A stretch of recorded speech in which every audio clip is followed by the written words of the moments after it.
Saudações, bastiões, amigos, romanos e compatriotas. Tudo bem? Mais uma semana de labuta. O tempo é curto e a distância é longa. Como é que estamos? Tudo bem? Aqui é Arnaldo Vergueiro, mais um lutador, buscando o nosso diálogo, o nosso papinho diário, colocando em prática as coisas que nós pensamos, as coisas que nós achamos, e falando aqui do nosso canal, que é o Último Bastião. Quanto mais o tempo passa, eu me identifico como o último ou um dos últimos pilares da razão, da verdade, da boa vontade, e quem pensa da mesma forma, saiba que aqui é seu lugar. Quando eu falo que é o último, não é com presunção, não é com achando que eu sou melhor que ninguém, não. É desespero mesmo, porque quanto mais eu olho para os lados, menor é o número de pessoas que eu vejo que compactuam, ou pelo menos que se expõem com os que compactuam com essa ideia de que nós precisamos respeitar a sociedade, a família, a pátria, as pessoas, precisamos preservar nossas crianças, os nossos idosos. Por isso que eu digo, aqui é a casa do último bastião, é a casa daquele guerreiro, daquele lutador que está na trincheira, ali, brigando, lutando por um dia melhor, por um amanhã melhor, por uma ideia muito mais centrada, uma ideia muito mais voltada para o futuro dos nossos netos, porque eu acho que para salvar a geração dos filhos já está muito difícil.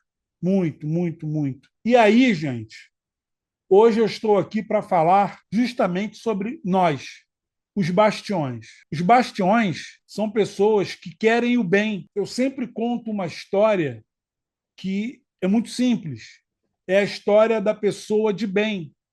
Você ser uma pessoa de bem é sempre muito importante. E aí, para frisar isso com muita facilidade, eu conto a história de uma senhora recém-casada. Ela foi a um açougue e ela queria comprar um frango para ela fazer, para ela cozinhar. E aí, quando ela pediu um frango, o açougueiro foi lá, abriu o freezer, pegou o frango e botou para pesar. E aí, quando pesou, o frango deu ali algo em torno de 3 quilos. Ela achou o frango muito pequeno. Ela, pô, lá tem um número de pessoas maior, o senhor não tem um frango maior do que esse, não? E aí o que, que o indivíduo faz? Ele pega o frango, ele coloca o frango dentro do freezer. Ele remexe, pega o mesmo frango, coloca em cima da balança e ele força o dedo na balança e altera o peso. E aí o frango pesa quase 4 quilos. Aí ele diz para ela: esse frango está bom? E levando em consideração que ele só tinha um frango, ele não tinha mais frango algum. Aí ela tá, pode embrulhar. E aí, no momento em que ele vai embrulhar, ela diz para ele: eu vou levar os 2 frangos. E aí, gente, que explicação esse indivíduo vai dar para justificar a ausência do outro frango? Ele vai ter que contar que ele falsificou uma situação. E nós estamos aqui justamente para comprovar que essa situação ela está muito complicada para a gente. É quando eu digo que nós precisamos fazer alguma coisa, nós precisamos nos movimentarmos. Não dá mais para a gente chegar e falar: gente, não quero saber de política, não vou me envolver nessa história, isso aí não é comigo. É justamente isso que eles querem. E o que nós precisamos fazer? Escolher melhor os nossos candidatos. Porque tem uma coisa, gente, que nós precisamos levar muito a sério, que é sobre essa omissão que nós estamos arrastando por muitos e muitos anos. Isso nos torna cúmplices dessa situação toda. Hoje nós temos políticos que eles já vêm com a ideia de comprar o nosso voto, ou é por meio de um churrasco, ou é por meio de uma caixa de cerveja, é por meio de alguma coisa. E, gente, não existe almoço de graça. Se esse cara está pagando alguma coisa por este voto, ele vai cobrar isso mais adiante. E não tenha dúvidas. Multiplicado por 100, por 1.000. Muitas das vezes, hoje, gente, campanhas políticas são pagas de forma profissional. E, em troca, as pessoas se comprometem com cargos públicos. O cara bota 500 mil numa campanha de um candidato que ele tem a ideia de que possivelmente aquele cara possa ser eleito, ele faz um investimento de risco. E o cara devolve uma fortuna para eles. Em cima do quê? Em cima de cargos dentro do gabinete, em cima de licitações que ele possa ter acesso amanhã depois. Então, não dá mais para nós pegarmos a grosso modo e falar assim, ó, não quero saber. Gente, precisamos fazer um juízo de valor, darmos a cara à tapa e assumirmos que nós temos uma grande parcela de culpa quando nós não apresentamos qualidade na nossa escolha. Para qualquer pessoa que não sabe para onde tem que ir, qualquer lugar é lugar. É o que está acontecendo com a gente. Eu vejo pessoas, no dia da eleição, catando papel no chão para escolher alguém para votar. É sério. A pessoa não tem um candidato e vota em qualquer um. Quando não, pô, vota nesse meu amigo aqui. Sabe lá quem é esse amigo? O cara é gabaritado? O cara é voltado para alguma coisa que seja interessada em fazer, em que seja feito algo pela sociedade? Na grande maioria dos casos, não. E aí ainda tem o cara que quer comprar o voto, e aí tem o eleitor que é tão mau caráter, não é o nosso caso, mas tem o eleitor que é tão mau caráter que ele vende o voto para 2, 3, 4 caras diferentes. E aí o cara não é eleito, e aí ele quer cobrar, porque ele confere depois. Ah, não tem como saber quem foi que votou exatamente. Mas hoje em dia eles controlam as pessoas pelas zonas eleitorais. O cara vai lá e vê quantos votos tem. E tem casos que a propina só é paga depois da votação nas urnas. Então é baseado nisso que hoje, vendo a atual conjuntura, o atual cenário político, gente, minha primeira ideia, não reeleja ninguém, salvo raríssimas exceções. Mas, a grosso modo, dos 513 deputados federais, dos 70 deputados estaduais que nós temos hoje no Rio, salvo raríssimas exceções, é para não votar em ninguém. O Senado, eu já digo outra coisa. Hoje, no Senado, minha maneira de olhar com muita frieza, ainda mais baseado nas atrocidades que o Supremo Tribunal Federal está fazendo e o Senado não toma nenhuma posição, eu não vejo exceção, não. Eu não estou vendo nenhum senador levantar a bandeira de como, de forma regimental, provocar o impeachment de um ministro do Supremo. Eles podem fazer isso de forma regimental. Eu não estou vendo ninguém falar isso. É uma situação que aconteceu agora, o presidente da Câmara, ele viajou, ele está fora. Está voltando agora. O primeiro secretário, que é um deputado do Rio, ele ficou como presidente. Por que ele não pautou a lei da anistia? Gente, a questão da anistia, eu não vou discutir isso como tese política, não.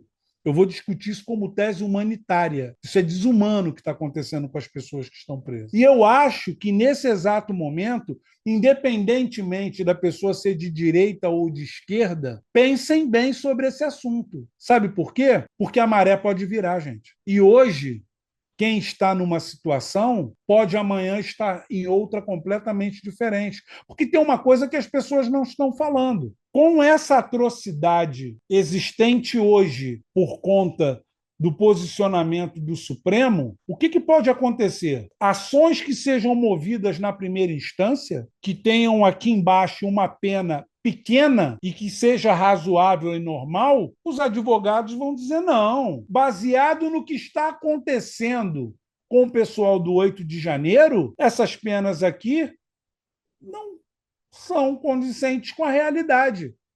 Então, vamos recorrer até o Supremo, que quando chegar lá no Supremo Tribunal Federal, nós vamos mostrar para os ministros: olha aqui o que vocês fizeram com essas pessoas aqui. Olha o que vocês fizeram com essas pessoas. Então, no caso do meu cliente, a situação é supostamente análoga. E aí é uma questão de argumento, é uma questão do advogado saber justificar ali o posicionamento dele. E aí, quando bater lá, aí vem a história do pau que bate em Chico também bate em Francisco. Então, essa tese, gente, ela não deve ser política partidária. Essa tese ela é humanitária. Então, a ideia, o conceito em si, ele precisa ser visto. E um deputado do Rio estava como primeiro secretário. Se ele pauta, eu entendo que ele entraria para a história como o cara que enganou o sistema. Mas ele não pautou. Ele entrou para a história? Entrou, como o cara que não driblou o sistema. Vocês entendem? Então, por isso que eu vejo com muita facilidade.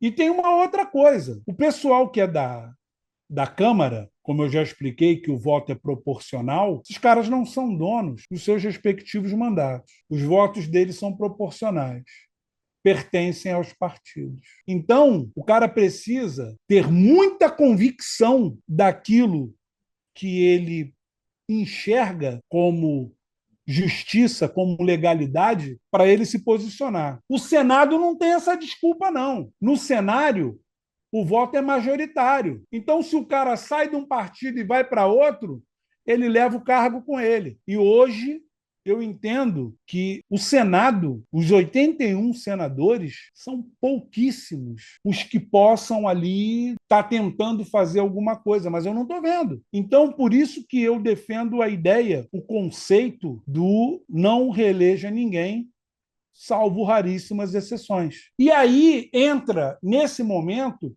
o meu posicionamento pessoal. O meu posicionamento pessoal nesse momento é, da mesma forma que eu penso em não reeleger ninguém, eu penso também que jamais, baseado nessa conjuntura apresentada, eu não me candidataria. Porque se eu me candidato a alguma coisa, eu estaria me enganando e enganando vocês. Sabe por quê? Porque eu iria chegar no parlamento, eu iria olhar para um lado, olhar para o outro, todos iriam me ignorar, porque, pelo que eu já venho falando aqui, eles já perceberiam que eu sou um cara que eu não sou favorável ao que eles ali falam. Como eu sou um cara mais velho, eu diria que eu seria igual o Zé Colmeia. Zé Colmeia é aquele desenho lá do Parque de Yellowstone, quando ele diz que ele é mais inteligente que a maioria dos ursos. Eu não, eu diria que eu sou diferente do que a maioria dos ursos que estão lá. E aí eu não iria compor, porque se eu chegasse, tá bom, então eu estou aqui em Brasília agora, não, agora eu vou me fechar com a galera e vamos tocar a situação. Porra, eu acabei de fazer tudo aquilo que eu estou contrariando. Você para observar alguns deputados, vou citar um aqui que é um expoente na política, é um cara bem intencionado, o Nicolas, entendeu? O Kim, eu ainda acho o Kim mais centrado, mais tranquilo na hora de conversar. Mas são pessoas que eles sabem o que estão falando, mas eles estão brigando, não é contra 2, 3, 4 deputados, não. Eles são odiados por dezenas, quem sabe até centenas de pessoas ali, de um modo geral. E na hora de lutar por alguma coisa, infelizmente, as pessoas de bem, elas têm o hábito de se isolar. As pessoas de bem, não quero me meter, não quero. Gente, olha só, eu estou falando isso aqui, não é uma questão de posicionamento político, é uma questão de sobrevivência. Se nós não fizermos nada agora, amanhã depois não vai sobrar nada. E é por isso que eu digo, eu não sou favorável. E eu também não iria compactuar da ideia. O que eu quero é a oportunidade de ter pessoas gabaritadas para me representar. Eu quero pessoas que eu possa falar, pô, esse cara aqui me representa. Tem coisas que, assim, eu sou terminantemente contra. Eu penso o seguinte: você quer ser candidato? Problema teu. Então você vai lá e se candidata. Com o teu dinheiro, com os teus recursos, com a sua vontade. Ah, e a propósito, com tudo declarado, ficha limpa. O cara tem que chegar e apresentar todas as despesas dele. Ele não tem que pegar e ser político sustentado por quem é apenas o eleitor. O eleitor não tem que pagar essa conta. E aí tem dois problemas: o fundo partidário e o fundo eleitoral. Acho que o último ou penúltimo aí, 5 bilhões e 700 milhões. Gente, na época da pandemia, os extremistas, ninguém, salvo raríssimas exceções, foi votado o fundo eleitoral. E a maioria ganhou, e tinha deputado ali de esquerda e de direita. Entende? É quando a gente para observar, ora a briga é política, ora a briga é extrema e apenas ideológica.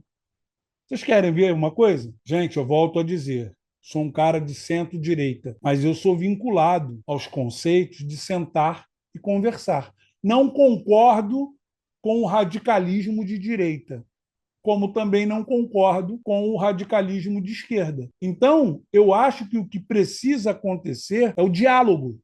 As pessoas precisam conversar. As pessoas precisam conversar. As pessoas precisam, de certa forma, ter um diálogo. É igual família, dentro de casa. Se você não conversar, não vai, a conta não vai fechar. Quer ver uma outra coisa que me deixa incomodado, e é uma das coisas que me impede, além do fundo partidário e do fundo eleitoral, uma coisa que me incomoda profundamente é a ideia de que eu dependo de um partido político para me candidatar. Então, quando eu dependo de um partido político e aí eu só posso me candidatar vinculado a um partido, porra, ali já começa a coisa ser separada do conceito filosófico para o conceito político. Vocês têm ideia do que é o cara ser escolhido para ser suplente de um senador? Não é simples. É muita política, entende? E aí você fica preso, você fica ali ligado a uma prisão ideológica, porque o partido tal pensa de tal forma. E aí você é obrigado a ter que negociar com os partidos políticos. E aí tem uma outra coisa que me deixa incomodado também.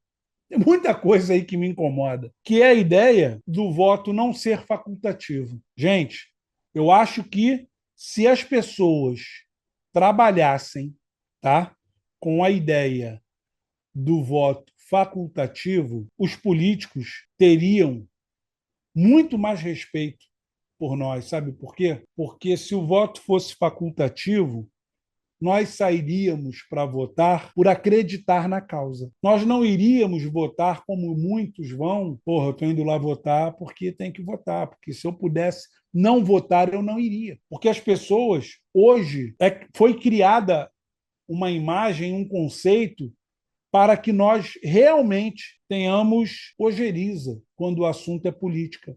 E é isso que eles querem. Não, não, não, não, não, não precisa vocês gostarem, não. Basta votar. Vocês podem ter a opinião que quiserem, desde que vocês concordem com a gente. É igual a história, uma brincadeira, uma piadinha antiga do cara que era militar, aí o filho com uma certa idade falou assim, pô, e aí, seu filho vai ser obrigado a ser militar como o senhor? Aí ele diz, não, aqui em casa as pessoas têm liberdade para escolher a profissão que quiser. Os meus filhos têm 3 opções. Ah, quais seriam? Marinha, Exército e Aeronáutica. Não é assim que funciona. Então, se eu não tenho a faculdade de escolha, aí é por isso que as pessoas. Outra coisa que eu acho um absurdo, a imundície que a cidade fica por conta de filipeta jogada no chão, de santinho. Gente, eu acho isso uma ofensa, é um desrespeito a uma classe que eu acho extremamente importante. Eu acho, na minha opinião, essas filipetas deveriam circular aqui, ó, indica por aqui. Ó. Então, eu não seria candidato, além desses motivos, porque eu também não aceitaria dinheiro de fundo eleitoral Eu não tenho dinheiro para me candidatar, mas eu acho que eu tenho direito a escolher os bons, não, os melhores candidatos para que venham a compor o nosso parlamento. Eu não quero lá um cara que comprou voto com churrasco, porque esse cara vai estar ocupado em superfaturar alguma coisa. Esse cara vai estar preocupado em recompor aquele dinheiro que saiu. Então, esse é o conceito. Essa é a ideia de que, se nós não tivermos boas escolhas, se nós não tivermos bons candidatos, certamente a coisa não vai mudar. E aí, gente, bastiões, eu sou obrigado a chamar vocês para mais uma enquete aqui. E essa enquete diz o seguinte: vocês concordam que essa liberdade que nós precisamos ter, ela não pede, não? Vocês não acham que ela exige da nossa parte uma ação? Gente, comenta aqui embaixo, curte, compartilhe isso aqui. Vamos trazer mais bastiões para a nossa conversa, para o nosso diálogo, porque a situação, gente, está muito complicada. Como eu já falei anteriormente, em relação ao a cortina de fumaça, eles fazem de tudo para maquiar uma situação para que não, está tudo tranquilo. O rombo na economia cada dia maior, o rombo na arrecadação do Estado que eu estou dizendo, Estado, governo. Olha, para finalizar, eu vi uma matéria que passou essa semana, um cara que eu acho que já foi candidato, ele é de Fortaleza. Gente, o cara estava distribuindo ossos bovinos e tinha fila das pessoas para pegarem ossos. Por enquanto, ele está doando ossos. E aí a pergunta é assim: o cara chegou com. As pessoas falam, mas a reportagem é antiga, está na internet. A reportagem é antiga, mas o cara continua fazendo até hoje. Distribuição de ossos. E aí eu pergunto, cadê os políticos dessa cidade, desse estado? Opa, peraí, como é que é isso aí? O cara está distribuindo ossos. Gente, isso seria cômico se não fosse trágico. Que absurdo. E o cara fazendo isso, eu até entendo que ele não esteja fazendo por maldade, não. Ele está até fazendo porque ele está vendo que a situação das pessoas, cada dia que passa, está pior. Só que, por outro lado, você analisar, eu não concordo com doação de ossos, não, mas o cara está fazendo. E outra coisa, lei da oferta e da procura tem fila para isso. E é aí onde, para dar uma descontraída, tem uma piada onde o presidente do país, início de governo, ele solicita a presença de dois economistas. Aí ele traz um economista, um otimista, e o outro é pessimista. E ele traz dois economistas e pede aos economistas para que façam um levantamento de como será a situação no final do governo deles. E aí, primeiro apresenta o trabalho o economista que é o otimista. Aí o presidente pergunta, tá, e aí? E como é que vai estar o final do meu governo? Aí o otimista pega, olha o relatório e fala assim, presidente, no final do seu governo, o povo vai estar comendo merda. Aí o presidente toma um susto e fala, que isso? Pô, mas você é o otimista e você está dizendo que o povo vai estar comendo merda? Aí o pessimista vem, é isso mesmo, eu já acho que não vai ter merda para todo mundo. Vai faltar merda, porque é a situação, gente. Você vê o cara fazendo doação de ossos. É como eu disse anteriormente, seria cômico se não fosse trágico. Então, gente, vem para cá, junte-se aos bons, vamos sentar para conversar. Em breve estaremos disponibilizando aqui uma linha no Telegram para que nós possamos conversar e trocar ideia. Aí eu peço, gente, é radical? Eu não vou, assim, em momento algum, eu vou chegar ali e bloquear alguém. Não, não. Ele só vai ser ignorado, porque Bastião responde dessa forma. O Bastião apenas ignora aquele que não quer dialogar. Agora, o Bastião tem a mais absoluta consciência de que aquele que vem como reiki, né? Aquele que vem como extremista, ele, na verdade, ele só tem uma dor maior do que a nossa. E ele não entende isso. E aí ele parte para a briga, ele parte para a agressão, e esse não é o nosso interesse.